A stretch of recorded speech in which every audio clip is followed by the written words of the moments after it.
こんにちは、ゆうけチャンネルです。今日は機関車トーマスの絵本から情けないヘンリーのパロディを作ってみました。どの電車がヘンリーとエドワードわかるかな？絵本と比べながらお話を楽しんでください。それではお話は始まり。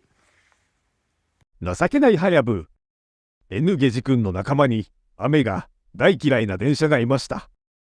雨が降ってきたので、その電車は客車を引いたままトンネルに逃げ込みました。そしてそれっきり出てこようとしません。その電車がハヤブーです。運転手と助手が何を言ってもハヤブーは動こうとしません。雨に濡れたら僕の素敵なボディが台無しになるじゃないか。車掌は向きになって笛を吹き旗を振りました。しかしハヤブーは動くどころか車掌に警笛を鳴らしました。緑にピンクのラインのこの素敵なボディを濡らすなんてとんでもない。お客も降りてきてハヤブーをなだめました。それでもハヤブーは動こうとしません。ちょうど乗り合わせていたこの鉄道の重役が車掌にロープを持ってこさせました。ハヤブー、引っ張り出してやるぞ。ところが太っちょの重役は反対に大きな警笛を鳴らされて耳がキーンとなってしまいました。みんなはハヤブーにロープをかけて引っ張りました。でも重役だけは私は医者に止められているのでね。と言って引きません。みんなは力を合わせて引きましたが、それでもハヤブーはまだ動こうとしませんでした。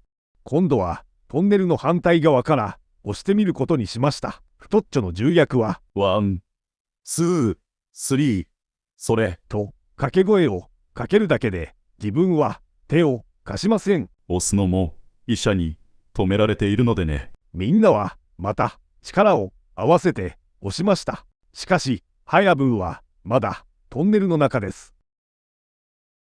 そこへ別の電車がやってきました。車掌が赤い旗を振って止めました。後から来た電車の運転士や助手や車掌もみんなでハヤブーに言い聞かせました。ほら、雨なんか止んでるよ。だってまたすぐ降り出すよ。そしたら緑にピンクのラインの僕のボディはどうなるんだい。そこでみんなは後から来た電車でハヤブーを押し出そうとしました。それでもハヤブーはトンネルから出てこなかったのです。とうとうみんなは諦めました。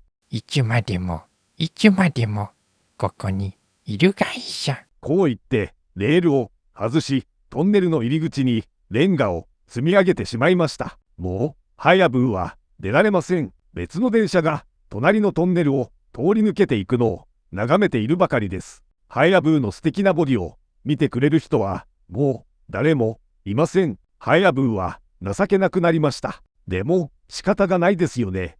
おしまい。いかがでしたか？どの電車がヘンリーとエドワードわかりましたか？正解はヘンリーがいい5系ハヤブサのハヤブー、エドワードがスーキー電車のエネゲチ君でした。それでは今日はこの辺です。バイバイ。